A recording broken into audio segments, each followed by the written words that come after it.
And can I get a motion to adopt the agenda? Councillor Gilroy? I will make a motion with an addition, with an additional item. Okay, so I make a motion to adopt the agenda with one extra addition.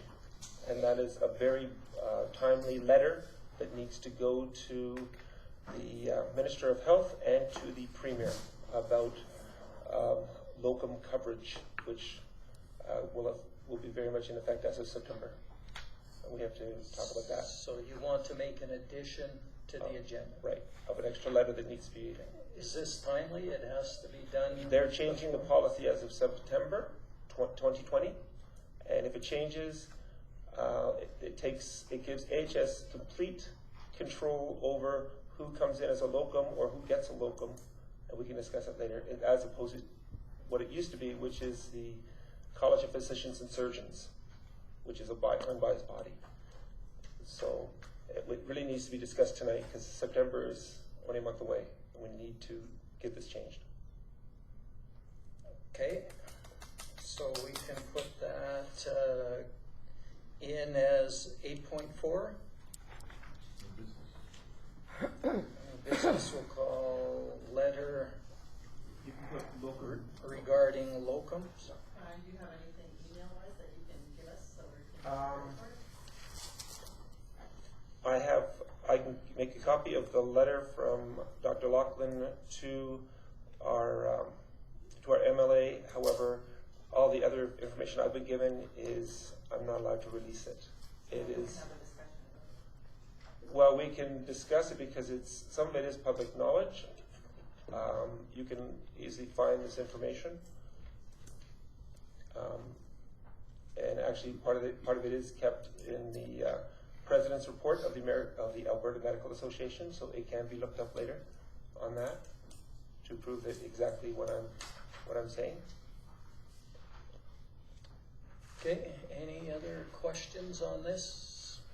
Seeing none, all those in favor? All right, moving on to no scheduled delegations, any public delegation? Richard? No comment. Okay. All right, moving on then to item 3.1, mutual aid fire agreement. Can I get a motion on this? Councillor Long? The council approved Mayor Panasic and administration to sign the 2020 mutual aid fire agreement between the town of High Prairie, MD of Smoky River number 130, and Big Lakes County. All right, and I see our fire chief moved up. I'll turn it over to you to give us a summary of this. So basically, our agreement needs to be, renewed and updated. Myself, Dave Sturgeon, County Fire Chief, and Marcel Moore met in the Smoky River Fire Hall, and we went through the old agreement and basically kind of tweaked it to what we felt was necessary changes or needed changes to update it, and then we agreed that we would just bring it back to the councils to get the council's approval, and from there then we will go forward with the mutual aid agreement between Town of High Prairie, Big Lakes County, and also Smoky River. Okay, was there any changes from the previous agreement? Anything significant? Nothing significant, no. What I did do is I included both the old agreement and the new agreement in this package, so I don't know if any of you picked up anything, but there's nothing really glaringly different. We pretty much kept with a lot of the same. The county came in and they added one thing, and that was that as per the intermunicipal agreement, the town cannot charge and the county cannot charge, but it falls upon also the peace regions, charging rates. If the Smoky River came to the town, we would not be randomly charged. The town has already signed off on the peace region agreement, and basically if they were to charge us, they would be following that agreement. So it's not a random charge that they go, it's a fixed charge that's been established across the peace area. Okay, any other questions? Oh, okay, Councillor Courtly and then Councillor Stenhouse. Did they talk about the Big Lakes County and the Smoky Rivers intermunicipal agreement? Did they not have fire services in that agreement between them as well? This is the agreement between the county, Smoky River, and us. I know, that's what I mean though, but in their agreement, is there no talk of? I don't believe there's any Okay. any specific agreement. The agreement is based on this document here. Okay, because I know they had a agreement as well, so I didn't know if they, similar to ours, right? They had, well, they have to have an intermunicipal agreement with every boundary, right? Yeah. So, I see that. yeah. I'm not aware of that in this case. And, just curious. yeah. Go ahead, Councillor Stenhouse. So page 4 or 17 of your agreement, number 14, Hang on. page 4 at the top, or page 17 of the mutual aid. Oh, okay. Yeah. So in reading this, which was a little painful, these two paragraphs, number 14 and 15 are exactly the same, whatever they're trying to say there, and they're including it in number 16.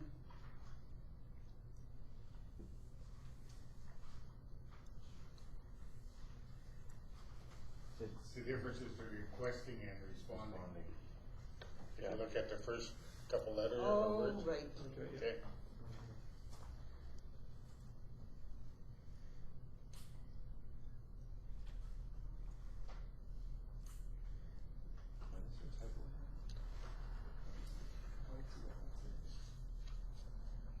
You're in the wrong. Okay. Anything else? That's right, next one. Don't see anything else, so we have a motion to sign this agreement. All those in favor? It is carried. And moving on to item 3.2, update to the fire map. A motion on this one. Councillor Rose? The council approved the fire map update Schedule G in the Intermunicipal Collaboration Framework ICF document between the town of High Prairie and Big Lakes County. So Okay. if I Go ahead. can address this one here, when the ICF was handed to me, I went through it and I came across the map, and I knew that the map was not as per what Grand Prairie Dispatch is actually dispatching, so I was very confused. I talked to Grand Prairie Dispatch, and I had to request it through the county chief because it's basically him that sort of has control of the map. And I actually got a printout of what Grand Prairie Dispatch is based on, and it does not match the original map that was in the ICF agreement. If you flip the page, the less colorful and more white is the defined map that we are actually being dispatched by Grand Prairie Dispatch. So I just, I guess basically I felt that we need to have an approved map that matches what we're actually being dispatched based on and what the map says. So just a tie in between those two. The defining line for us going east is essentially the river, and it's just a point of reference for dispatchers easily to determine boundaries, I guess. And I am working on the fire services. There's some wording in there that needs to get changed. But essentially what is happening is we will be initial response, and then from there, if resources are needed, then Anilda Fire or Joussard Fire or Greward, whatever, will help, or we go again the opposite way. So if Anilda goes to a vehicle collision right in the Anilda hamlet there, and they need help, then we will go. But ANILDA will be the initial response for that. And it just defines, for Grand Prairie Dispatch is what it is essentially doing. It defines areas of initial response, and then it's ramped up from there. Okay, and yeah, I know we had talked a little bit about this at intermunicipal, and they were coming right up into the town from ANILDA before. Yes. Right, and Yeah. now, you know, it is the river, that's the boundary, and that's been what's been understood and been the practice. Since I've been with the department, that's what I understood is what it was when I saw the map, was like, Yeah. so, So this is just a correction to doing what's we're really following, right? yes. Yeah. Any other questions, comments on this topic? All right, I see none. We had the motion to adopt the updated map. All those in favor? Who picked the color scheme? Carried. On which map? Like got the purple and purple so close, it Oh. almost looks like that's all Foss, right? That's the county's map. That's the county's color scheme. And like I said, this one is actually Grand Prairie Dispatches, which the color definitions isn't much better, but they have it on Google Maps. That is what they actually follow. So, actually, just for clarity, and I apologize, I probably should have, because it says Schedule G, right? This is the one that we just approved. No, it's the next one. That's the old one. The proposed boundary map on No, I understand that there's two maps, but this one doesn't say Schedule G. And the motion that I just made says Schedule G. And the only one that says Schedule G is the one that's on the front. So that's the one we just approved. So I'm really confused by the conversation, just because that's like based on what it says on the, Yeah, sorry. I guess the new one should have been labeled as Schedule D, but it says Big Lakes County Fire District 2020 update. or we just take the Schedule G out of the motion.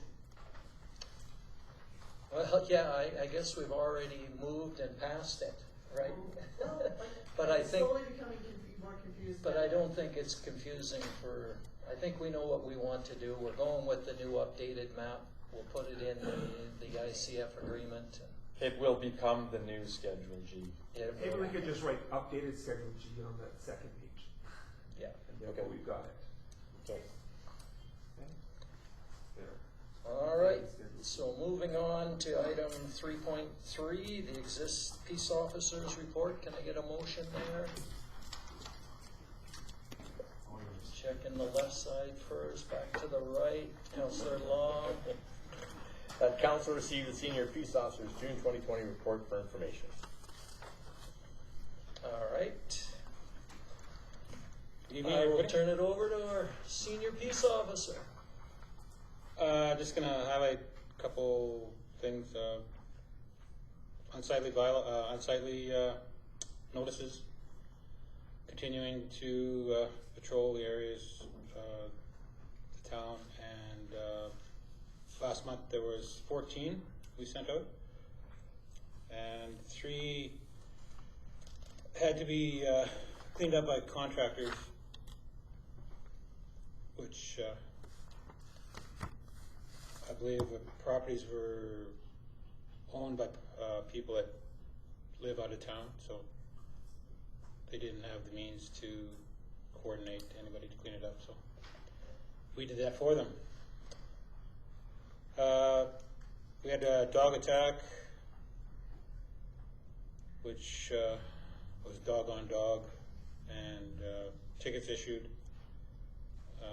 Dog was quarantined. Other than that, open for questions. All right, I'll throw it open. Councillor Long. Just in regards to unsightly premises, I've had a couple of people come up to me regarding the Peavine estate, Yes.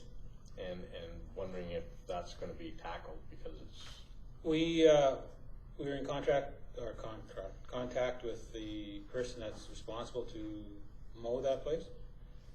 He said he's been in there, and due to the weather and the moisture, he's just waiting for it to dry, or he'd be stuck wherever he tried to. So we are working with that. They will be getting it cut as soon as they get equipment in there.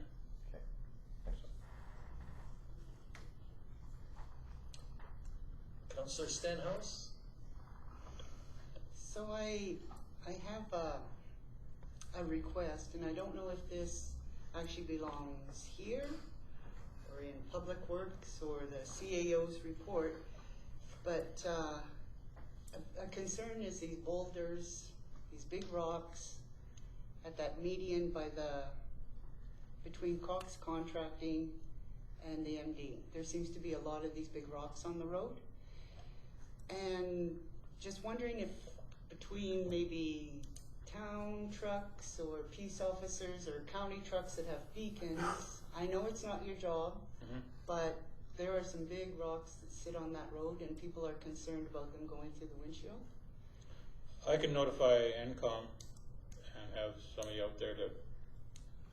Because some people have mentioned that they're going to stop and throw them off in the ditch, and it's like, yeah, but why not ask somebody that has a beacon on their vehicle that could actually do that? Yeah, I'll notify NCOM, just for the fact that, yeah, it is a hazard. And Okay, our CAO wanted to weigh in on this one? Last week we had our public works staff go out and we picked them rocks, and what we found is they were coming out of West Fraser's yard, and we're working with West Fraser also on that. Actually, they paid for a clean to sweep the islands and clean up that area, but during the wet weather they were getting picked up in the dual wheels of the trucks and coming out onto the road and then falling out. So. Yeah, But we have been looking after it. So. Yeah, because it has been a concern about those big rocks sitting there. People are scared it's going to come through the windshield. Yeah, it'd be good to get on that. I just got my windshield changed. So. I had a question in terms of cleanup and stuff. I noticed when I was driving by on the highway up by the nurses' residence on the main highway, just to the, to the east of that, there's a house and I guess it's their hedge that's sort of growing out on the sidewalk, and it's growing out so much that people are walking out onto the highway. So because especially if they're in pairs or multiples, so I think that needs to be trimmed back so that two people can walk down the sidewalk on that one. Oh, there's a look. I can contact the property owner, but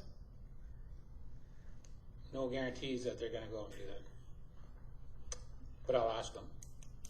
But it's encroaching onto the sidewalk, so. It is, absolutely. Okay, I can deal with that. Okay. And then just the one other question I had, I was quizzed on it, and I did know the answer, but apparently our peace officers were stopping people on the highway going into Hilliard's Bay or into Shaw's Point, and people were saying, why are we stopping people out there? So that's part of our jurisdiction. It's in the county. They were speeding. We have the authorities to stop speeders. Yeah. Okay. So we weren't. And we only do it on our regular patrol to Gruard. We're not out there day after day. It's Okay. They were just wondering why that was the question. Just part of our patrol and agreements with the county. The county on that one. Good job. Yep. Councillor Danaka? Couple things. Under your traffic, under your traffic bylaw information, you have 4 speeding tickets, trucks turning, warning. I'm not sure where that urinating in public is supposed to go. Oh, that's in the bathroom. That's in our traffic bylaw. It's in our traffic bylaw. Yeah. odd that it would be in the traffic bylaw, but okay. All right, and the other one, bylaw infractions, 15 verbal warnings, 6 tickets. Can you tell me what bylaws those were? The 6 tickets? The 15 verbal warnings, 6 Yep. tickets. Like what were the warnings? What bylaws were you enforcing? The dogs at large unsightly, Okay. and speeding. We usually, All right. and there's the odd curfew. Other than that, yeah, it's, Okay. I have one more. Similar to what Mayor Panasic was referencing, where the liquor depot is and the house across. yeah. The trees are growing so bad that people actually are almost halfway out into that intersection, so you can see who's coming east. Oh, okay. It's pretty dangerous. So if that can be whatever you need to do, if you can address that at some point, thank Yeah. you. Yep.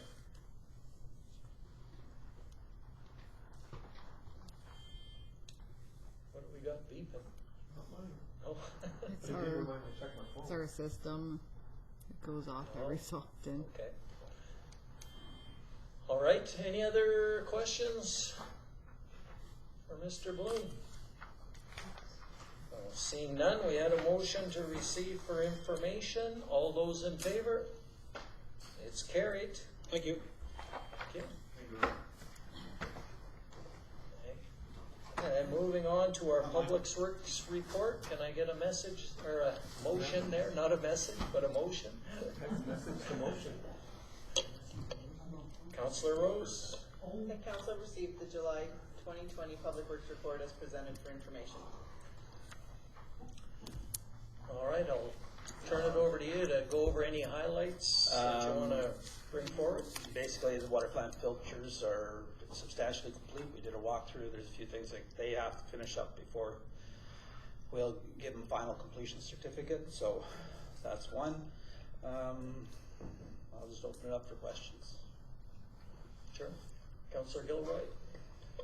2 questions. I noticed they're doing some repair work, cement repair work by the hospital, by JP Woodside. Yep. Are they going to scoot around and do that sort of gravelly part on the next street over as well, by the lift station? That's the AHS contractor that's doing that. That's not us. We will be doing that sidewalk where we dug it up for the forced main leak, yes. Okay. But the work that's being done on 38 and 39th is part of the hospital construction. It's we didn't accept some of the stuff that they did there, and that's their contractor coming back to fix their deficiencies. No, just with all the different contractors. Yeah. It's probably hard for you to keep track. So that's actually an AHS project that they're doing there. It's on our property, but it's AHS, our Alberta Infrastructure. Okay. The other one, I don't know whether this is for our CAO or do you know how much of the are they doing the entire town, laying that utility cable, which I think is no, they're doing a pass-through to get to P-Mine, and they're also tying in the college, I believe. Yeah, so Yeah. that's the one from Winnipeg, the company that we'll talk about later. Roll? Yeah. Yeah. Okay. Just kind of curious how much, because I've seen them all over the place. So. Yeah, they're headed north to P-Vine Okay. with that cable. Councillor Stenhouse? So, page 64 of the treasurer's report. Line 251. I'll wait and we can discuss it then. Oh, okay. We can wait then. But because we're really not That's- talking about that right now. Unless it's specific Well, on it's this. under repairs and maintenance, it's lagoon repairs, gas line repairs, like, you wanna wait till the treasurers? What line item so I can look at that? 251, infrastructure repair and maintenance.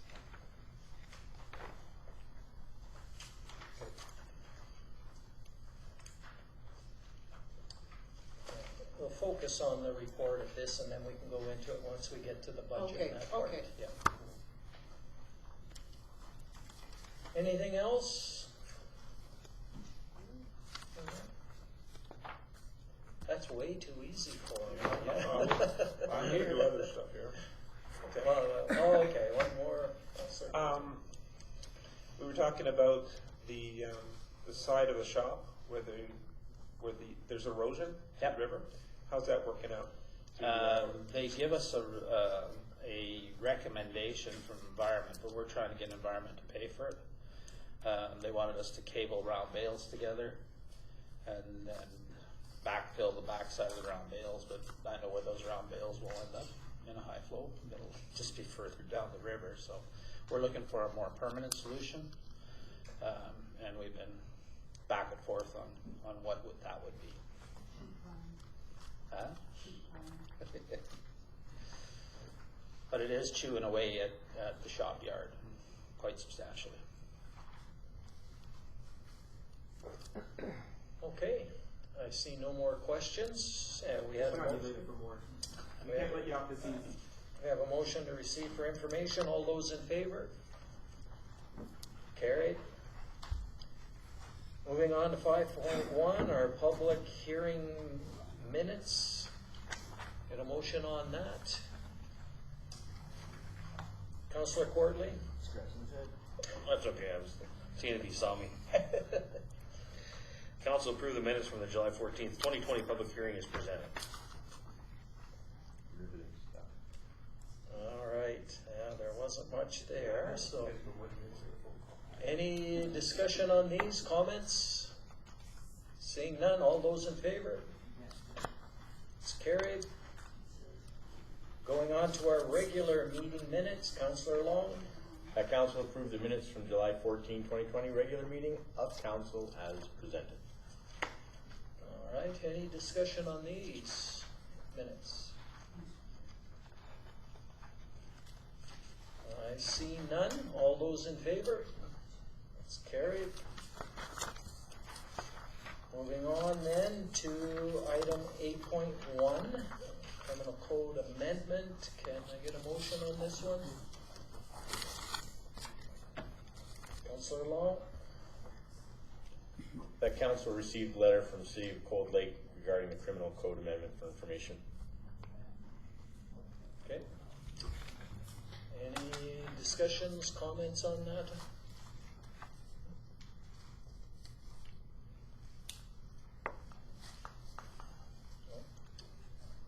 I'll make one comment. I wasn't too sure on this one of all of the, what they were prohibited. So I went online and I looked up the various devices that are now prohibited, and I didn't really see a problem once I looked at what was being prohibited. It was mostly automatic and semi-automatic weapons that I don't think you need to protect or to go hunting. I mean, their point is good in that it may not take it out of the hands of the criminals, but it might make it harder for them to get them.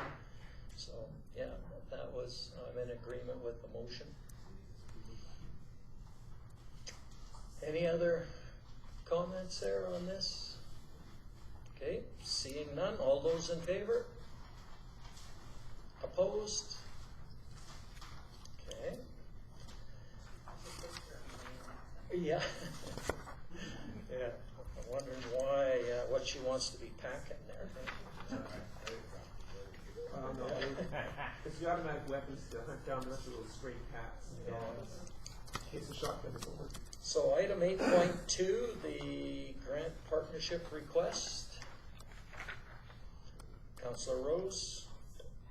I think this is one that we have the addendum to. That, To replace stuff, yeah.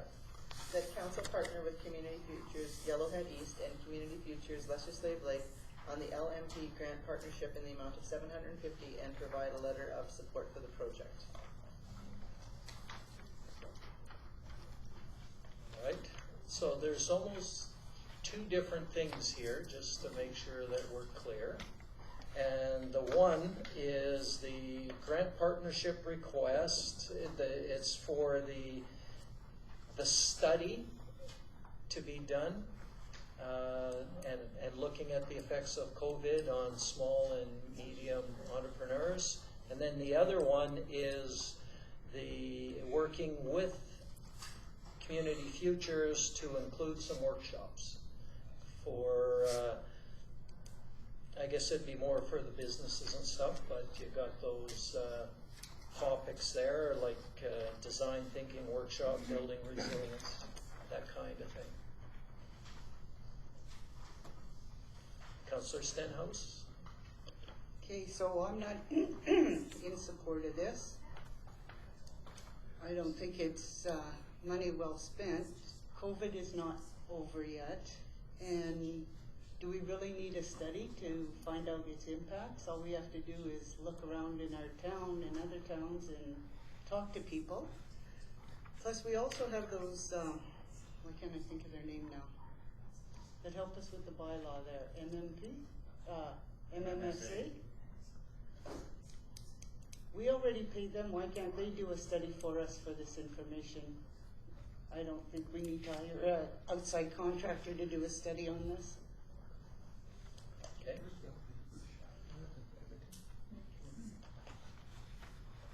Yeah, I don't know other than this would cover a bigger area for sure, other than just High Prairie. And it is giving possible solutions, not just the impact, but they are going to come up with some options, some strategies to help the employees and the employers. Councillor Rose, Councillor Gilroy.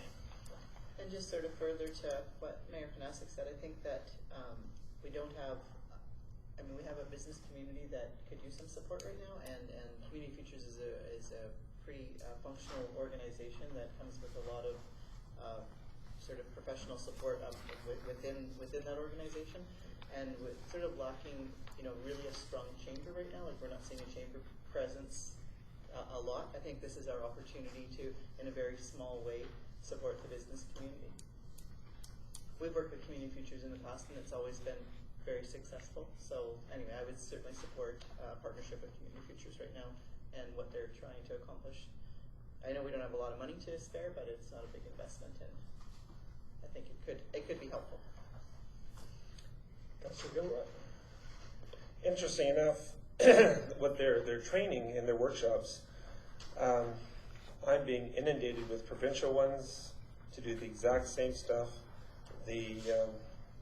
Some other, if I did every webinar and workshop in related to this and COVID and that the provincial government's giving out, and that other stakeholders that we as council members get emails from, I'm not sure I'd have time to sleep. I'm just saying that, to me, this is redundant, and I think we could find a better place to put $500 and whatever the $250 in kind is than to support Community Futures on this one. There's just too many opportunities out there if we take advantage of them.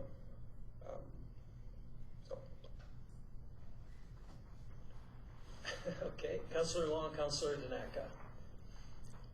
And this is one of those opportunities, and they've approached us. So, as Councillor Rose has said, we've had pretty good relations and success with endeavors that we've had with Community Futures. They've always been able to approach us, and we don't know the impact, verifiable impact on what's happened to our businesses, what's happened to our youth employment, what happened to our regular employment. This would help, and it would also give an opportunity for those businesses that are suffering, maybe give them a vehicle or an idea to help them out through this time, because it's new for everybody. And so I think that we should be taking advantage. For $750, it's a good bang for our buck, I think. Councillor Danaka. In the original letter that we got in the package, it says attached is a draft budget, but there was nothing there. So I find it hard to approve money where it's sort of a nebulous concept that it's going towards this. If there was a budget that they showed me how this was being dispersed and what this money was being used for, in what fashion, I might be a little bit more supportive. I somewhat concur with Councillor Stenhouse in that do we really need a study to see the impact? I'm not sure, but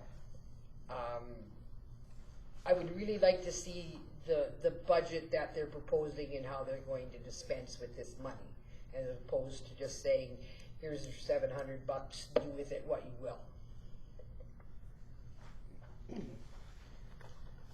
you have? Just to let council know, if you read the first one on page 53 of the agenda, the last line says, "We look forward to your anticipated support and would request a response by Friday, July 24th.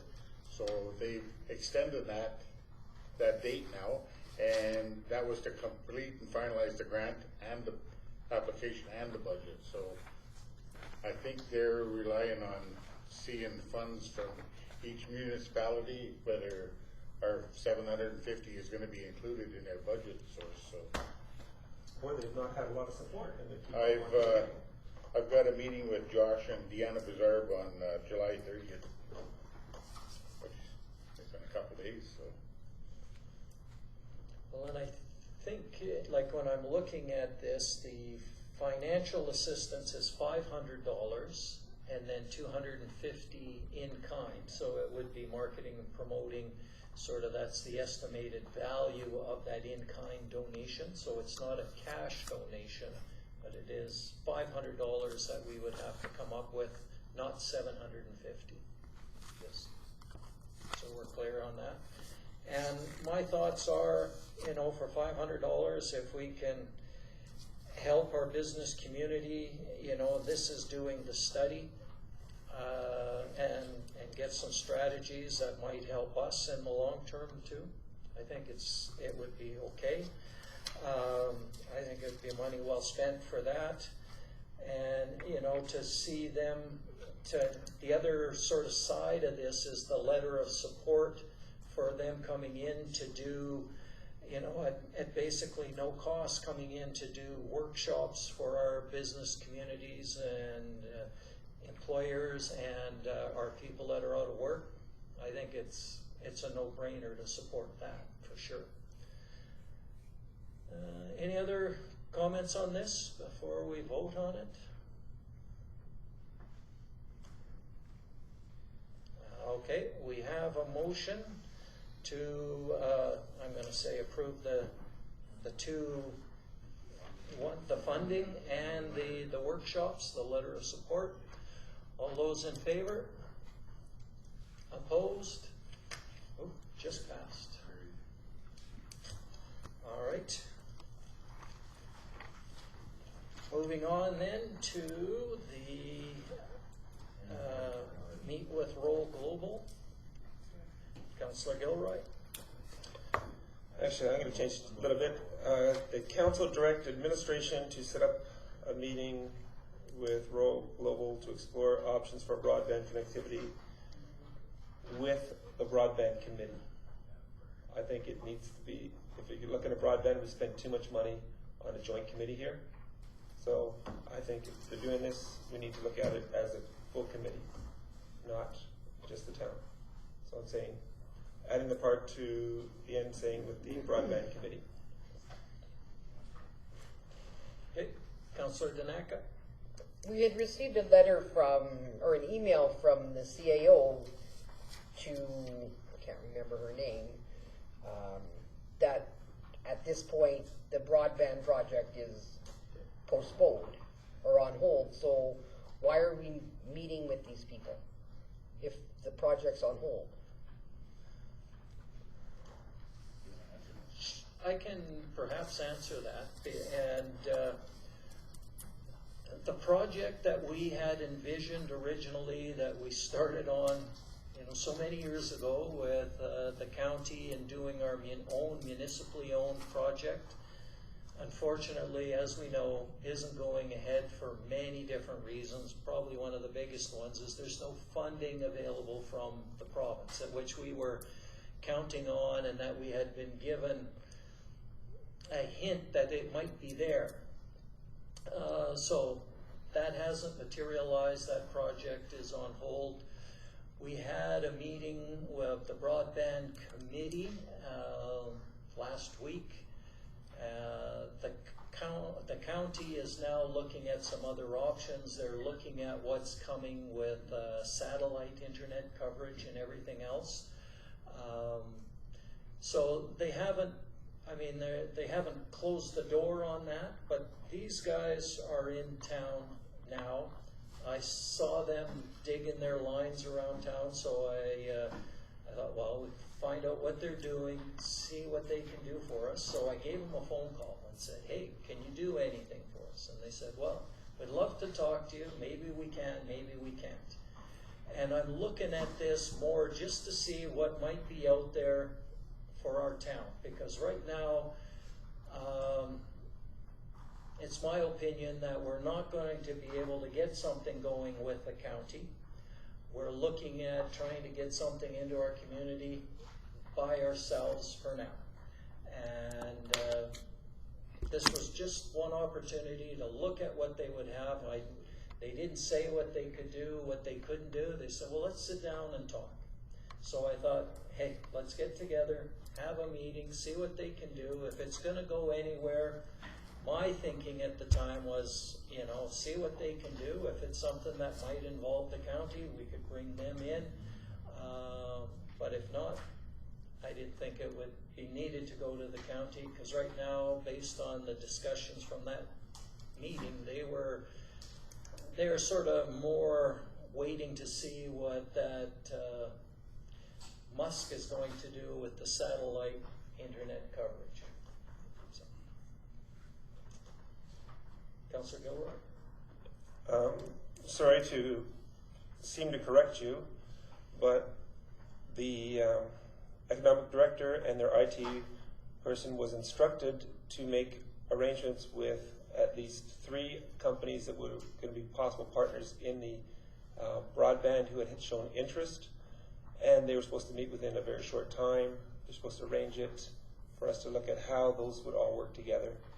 If we have, as a town, decided to basically focus on ourselves and forget all that time we've just spent trying to help our county neighbors, fine, meet with them. But I looked at their website. Majority of their website is engineering, basically putting the stuff in the ground as well. They have the one that we're looking at right now, they have one 580 kilometer one from Leduc, a line of dark cable from Leduc to Dawson Creek, I believe, in BC. Dawson Creek's in BC? Yeah, that's the only line they've got. They are servicing one place in Alberta as well, but the majority of their time and what they've got on their website has to do with them providing the dark cable that will then, or the dark fiber that will then be lit up by other people. Okay, yeah, and that is true. There is a request to get some information on what some ISP providers could offer us and what options are out there. Again, we could invite them. I'm not against it. Like I say, I just wanted to chat with these people, get a meeting, see what we can do, and go from there. Councillor Rose. I don't see any harm in a meeting, and I think that we should realistically look at what is in the best interest of the town of High Prairie. That's who we're elected to represent. And if we remember, a few years back, we received a proposal that I was in support of, or the idea, or the concept anyway, where we were offered free fiber, and they were going to put the lines in, and then we would have to sign up and be with one internet provider, and we had some some concerns about it. Mostly we didn't do that because we wanted to be part of a bigger project, and we wanted to support our county neighbors because they needed the dense population of High Prairie to make a bigger broadband project work. So we stepped outside of what could have moved us forward already, which maybe that was good, maybe not. I know Pincher Creek went forward. Fairview went forward. They all got free fiber, and they're all up and running, and they've got way better internet coverage than we do right now. So I think we need to look at what's in the best interest of the town of High Prairie, and if the county's not ready, I think we need to seriously consider all options, and if this is an option worth looking at least a conversation, I see no harm in a conversation. Councillor Stenhouse. So all the money and time we invested, is that gone? I'm gonna say, from my opinion, is no. I think we went down that road for very good reasons. We do have an engineered plan for a good part of High Prairie that if we were to go ahead on our own and we wanted to look at fiber, it's there. And then the rest of it is sort of on a wait and hold pattern. You know, there's, like I said, it's a very expensive project that it would be hard for us, especially in this time, to go ahead with. We would be taking out huge loans to do what we had envisioned with it. And I know the county isn't prepared to go there. I don't think our county or our town council is ready for, you know, $5-6 million loans to get fiber into our town. So yes, a lot of that it's not going to prove real useful right now, and we need to start looking at other options. Because it was my understanding that when we had this broadband come in, that we would be the owners of it, right? Yes. To recoup. Yeah. So when you're gonna meet with these people, are you looking to be buying the line? Or being a partner with them, or just letting them come in? Like, they had mentioned that you know, they could assist us with some grant applications. I don't know what that means, other than maybe they know of some grants we might be able to get to help cover some costs. I had mentioned to them, you know, is this just fiber that you're delivering? And they say basically that's what they do now, but they are looking and might consider other options like being an ISP or something. But it's strictly a discussion. Nothing, no commitments, no anything. It's where could we possibly work together? No harm, no foul. yeah, we give it to somebody else, so we are in our own, you know. Yeah, and it would be nice to own the infrastructure. I still think it would be nice to own it and be able to recoup costs in the long run. And I mean, if we wanted to take out the loans to do that, we could. But we'd still need to get ISPs in and that kind of thing, because I don't think we have the expertise to run it ourselves. So it'd be a big investment that we'd really have to look at. So I'm not saying it's off the table from my perspective. I love the idea, but I think we just need to, at this point, look at all options again. Councillor Rose? Just one more clarity, just even for myself, and maybe it will help with Councillor Stenhouse. My understanding is there's very few municipalities that actually own their infrastructure. Olds? Or what is it? Own it? Is that Olds? Yeah. Is there any other municipalities in Alberta that actually own, and for most of them are TELUS-owned infrastructure or one of the providers? Like, there's not very many municipalities that have gone forward and own their own. We were looking at a pilot project that was unique, and we were hoping that the thinking of the government would support this as a utility, right? Broadband as a utility, and we might actually start moving that forward for Alberta more so than just what Olds did on their own. But unless I'm incorrect, I think that we're realistically going to have to look at somebody else, just like every other municipality, somebody else owning that infrastructure. I mean, we're fortunate we own our gas infrastructure and we own our water, but even when you go like to Grand Prairie and other areas, they don't own, like there's the Aquaterra and all sorts of utilities that own those infrastructures. If we want to move High Prairie forward and we can't afford to do it, we're going to have somebody come in and own that infrastructure. It doesn't have to necessarily be a moneymaker for us, but in the long run, if we keep our residents, if we are able to open up businesses, I mean, because there's people that are just dying right now with their internet. They're saying, they're struggling. You can't have a photography shop. I tell you, from a real estate perspective, we're even struggling with, big pictures and maps and things like that.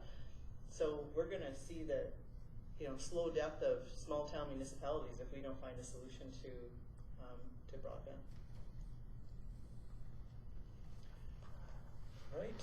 No, we're not forgetting about broadband. I think this is just moving it forward, right? I think we need to, in my view, need to keep moving ahead, and I don't know if the county is going to be the answer at this point, and because they have other challenges and other costs. Councillor Long? Would Councillor Gilroy be willing to change his wording on the motion? Seeing that the committee is basically, it would serve no purpose, and this will give us the information that we need.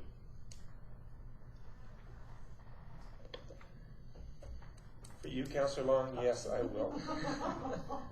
Oh, how sweet. You remember that next time I make For you, Councillor Stenhouse, never. Okay, Paige. Good thing COVID, or else you guys be hugging right now. Yeah. Too fine. Okay, any other discussion on this topic? Seeing none, I have a motion to set up a meeting, right? This is a motion to set up a meeting. All those in favor? Opposed? All right, it's carried. Moving on to Councillor Gilroy's area on 8.4. Can I get a motion? Okay. I'd like to make a motion that Council ask administration to write or to draft and write a letter to the Minister of Health, the Honourable Tyler Shandro, to Jason Kenney, the Premier of Alberta, Pat Wren, our MLA, and I can add a couple extra later on this that would have to do with it, because you're talking about an AMA person as well. And the letter I'm asking you to draft is to ask the Minister of Health to reverse his decision to transfer the authority from the AMA, or actually the CPSA, which is the College of Physicians and Surgeons of Alberta, the medical governing body of all of doctors. This has become I know, a very long motion here. You don't have to put what it means. I'm just letting you guys know as I go through No, this. but we need a motion that we can record. To write a letter to the Minister of Health, Tyler Shandro, to Jason Kenney, CC to Jason Kenney, Premier of Alberta, CC to Pat Wren, our MLA, and CC to the appropriate people in the CPSA and AMA and the local doctors. Okay? And it is to ask the Minister of Health to reverse the decision to transfer authority from the CPSA to AHS regarding the physician locum services. And since I made the motion, then you guys want to hear this? This is actually from the Just President. before you do there, I just want to double check Nancy. No, I got so far. Oh, you'll get it off. I the can get it record. off there, or from him. Oh, okay. Yeah. Okay. Continue. Okay. For those people who do not know quite what a physician locum is, I'm going to actually read this from the President's letter of the Alberta Medical Association. This is her recent letter. On January 22nd, this is one of the updates they received. The Physician Locum Program, which is a service to family physicians and specialists who access the program for weekend, short-term, or seniors coverage, and locum physicians who provide rural or regional locum coverage, either full-time or part-time. What's happening is, as of September 1st, 2020, roughly 1 month from now, they're taking it away from the Alberta Medical Association or the College of Physicians and Surgeons, and they're going to give all the authority over to AHS to decide if, for example, we have surgeons that want the weekend off and they need someone to replace them, they will have to talk to AHS. And it may work well for cities, but the rural areas will not be able to do this. In the past, and I've got, there's a letter that I can give you a copy of from Dr. Laughlin to our MLA. In the past, the system has worked well. We've been treated the same way in rural Alberta as the bigger cities. There is not there's little chance that that will stay as is. And the reason I'm suggesting that is we have seen how recruiting has been affected for rural areas, especially north, where we have not been able to secure doctors or have them come up for the particular area. Plus, apparently, one of the suggestions is that if it goes to AHS, and of course, the AHS, according to what we've heard, it actually would go to the North Zone leadership to actually decide this, because that seems to be the way the Vice President is transferring all power right now, as per his previous letters. And then that would mean that it would be up to our North Zone people, and if they, for example, did not want to cover High Prairie as well as they'd cover Slave Lake or another area, we would be at a disadvantage. And so I don't want to go down that road. It's too hard getting doctors who will be up here. And one of the changes that was also made after our meeting with the Vice President when it came to North Zone is they changed the rules for doctors who were going to be getting privileges in our hospital, so that you were only allowed 1 month off, and then you get the locum after that. That's going to be very challenging, since we're also having trouble keeping our doctors with the recent resignations. So I'd like us to write this letter and send it to the other municipalities and let their voice be heard. So I'm just asking we write a letter, ask them to change, to give it back to the AMA. Councillor Long. I support it 100%. I understand the issues and I understand the jargon and I get it. But for the sake of council, part of the problems of coming forward with something as big as this without having it first as an RFD with the information for us to look at it, it's a lot to take in. And you know the acronyms and you know the things that need to be done. And some of us understand some of it, certainly not to the extent you do. But without having it that we could read it. So my suggestion is, if you could sit down with our CAO, create an RFD, email it out to us, and then if we can, vote or give our blessing or however you want to say it, so that we can send that letter off, then we'll have something that's concrete and addressing the issue that you're obviously impassioned about, but it's all sort of all over. I received the information pretty much within the last 24 hours, Yeah. and it's going to take in effect in about, what is the 20, about 34 days. So if we could, so we need to get that's the only reason I'm bringing it up tonight, as opposed to an RFD and waiting for a couple more days.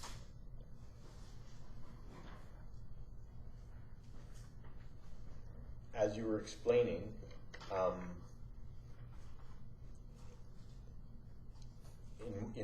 reading the room, and I'm not sure it's going to get the support.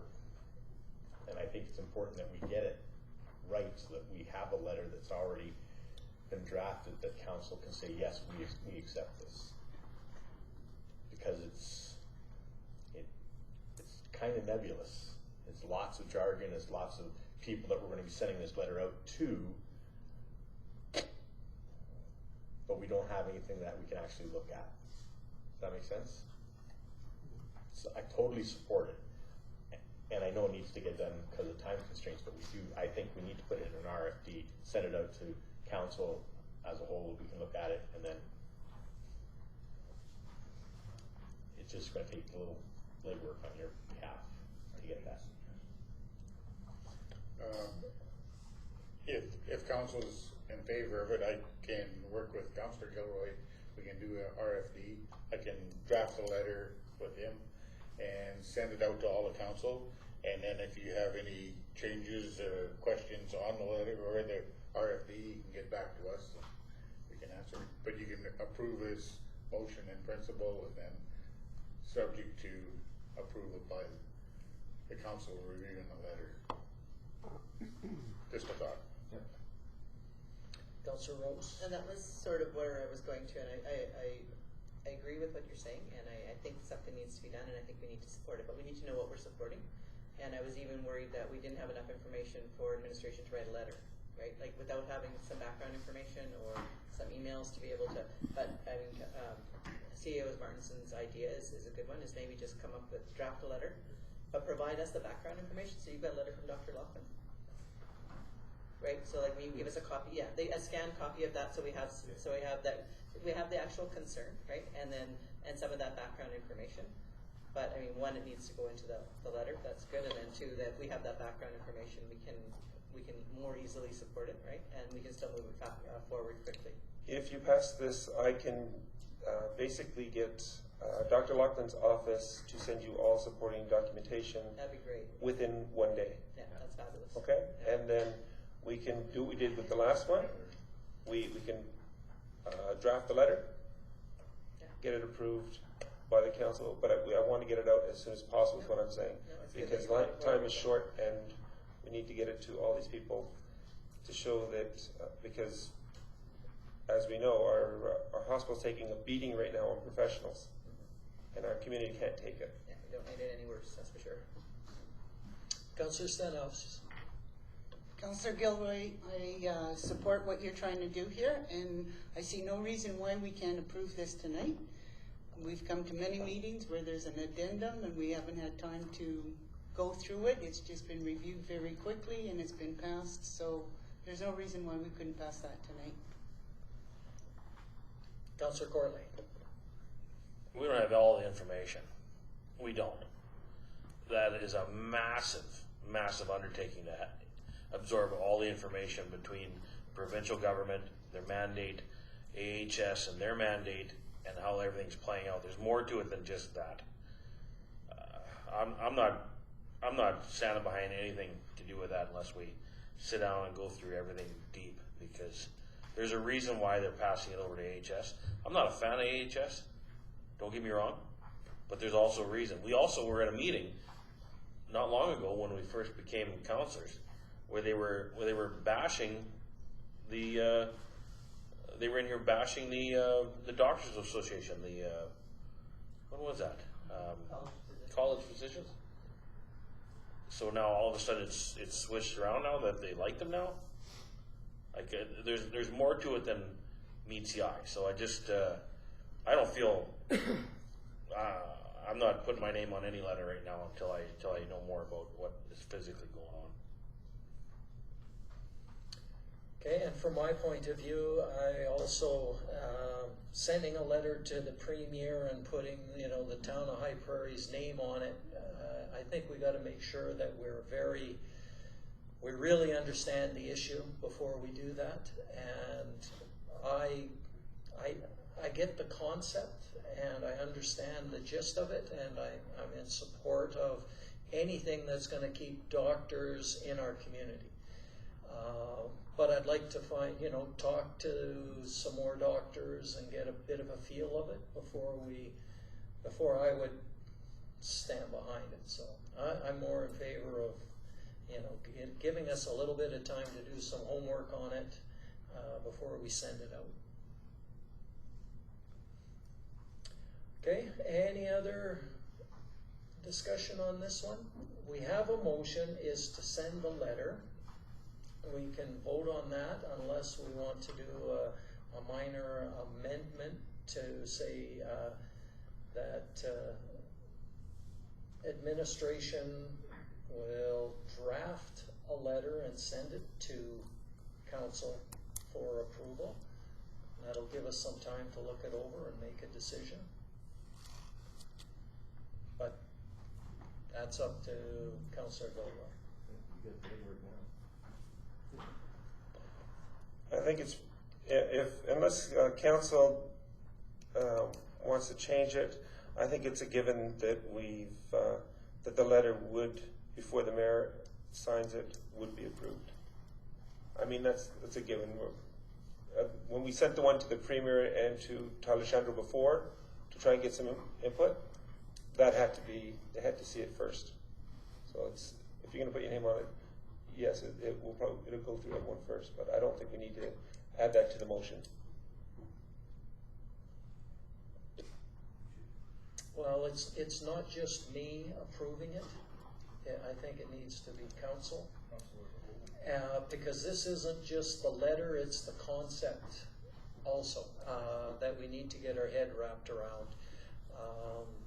For myself anyways, it's number one is the concept. Do I support the concept? I want to know more before I do, and then the wording behind it I'm not as worried about, but I am worried about the concept more than the wording.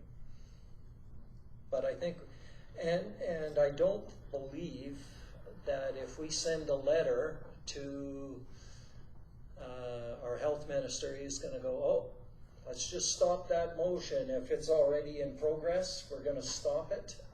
I don't think we got enough clout to stop it, unfortunately. But I do think that we need to get it out there, and we should probably be getting, if this is a case, we may want to be looking at how we can get other communities to lobby for this also, because if it's going to impact rural Albertans, every rural community will want to be behind this, and we may want to get AMA involved, and we might want to get, I'm not sure if we're too late for a motion for the AUMA conference, but that might be a place where we get AUMA to lobby for this also. I will make the amendment. I've already talked to our CIO previous to this, and we have discussed, that's why I said a few other people, is a mass mailer. Put it for AUMA would be too late. You can send it to them, but it would, and I think we should, but it would be too late to, if their meetings are mid-September to late September, it'll already be passed. And it's harder to reverse once it's passed. Do you think if this is so timely, and I agree with you that it is, one, I really do think we need the background information, but once we've sort of made that determination that this is something that we should be pursuing, we had much more success when we had our last phone call meeting with AHS, and we did reach out to the, Minister of Health, and then we ended up with some of the, like, where did we? No, I think it was just the local one. It wasn't to the minister at that time. Because we could ask for an actual, we can ask for a meeting, we can ask for a phone call or something, instead of, I mean, a letter, there's a lot of letters that goes out, and I think the letters are just kind of blah, blah, blah, I think that actually getting our MLA involved, making a phone call, asking for a meeting, might be what, we may have better success that way. When we reached out for the clinic the last time, and we did have that meeting with AHS, they did have a lot more success afterwards. There were some people on the line that didn't know what was happening. So some of the same people that might get the letter and then just stick it on a file, because there was 5 people on that call, we were able to open up somebody's thinking about they all didn't have all the right information, right? So in that phone call, we were able to provide the right information, and it made some changes. So anyway, just a suggestion to maybe go one step further than just a letter. And to keep this short, to answer your question, the meeting with the Minister of Health, I believe that 30-minute one had to do with the intermunicipal asking for a meeting, because I don't remember anyone else asking for it. The meeting we had with the Vice President was as a result of this council writing a letter to Alexandro and to Verna Yu, going way above the North Zone, going right to the top, and that's why we got the phone call. And that's also when we found out that our previous meeting and all our concerns that were discussed in this chamber with Dr. Brian Muir, he did not relay the truth to the Vice President according to the Vice President's own words. And so that's why I believe we need to go to the top, because I don't believe that we will get the kind of effect that we really want if we do not go to the top of this letter.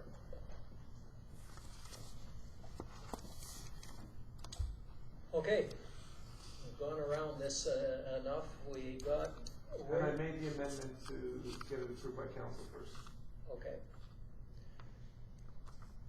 All right, so we have a motion, and I'm just going to try to clarify it. So in my head, and then we'll see if we're right. But basically, it's for council to write a letter to the Minister of Health, the Premier, the MLA, the Alberta Medical Association, the College of Physicians and Surgeons, to reverse a decision that's supposed to be coming into effect on September 1st that would impact transfer authority from the CPS to AHS on doing locums. That's right. See, in my mind, I always thought AHS was doing the locums already, right? And that's, I don't have my head around that, because I know, for example, well, I'm not going to get into that, but I'll look into that some more and we can get there. Is that the gist of it? That's the gist of it. Okay, everybody clear on that? Yes? Okay, all those in favor? Opposed?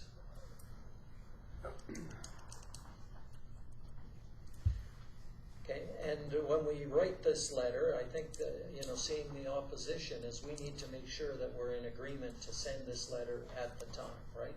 We'll have to be. As long as we're provided with all the information as to why they were doing this, then Yeah.